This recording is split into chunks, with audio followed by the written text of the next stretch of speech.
И по 4 години не е расчистен случајот и неправедно осудени граѓани лежат со големи казни по македонските затвори. Сведоци сме дека веќе постои пракса на повторување на судски постапки врз база на изјави.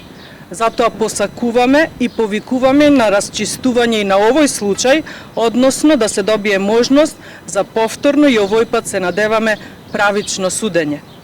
И еден изминат час или ден поминат во затворска келија на неправедно осудени луѓе име како година.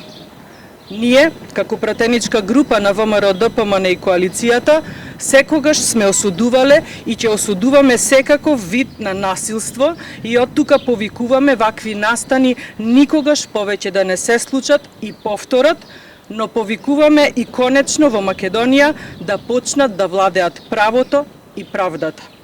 Граѓаните најдобро знаат и следат кој доби, а кој изгуби со случувањата од 27 април. Ви благодарам.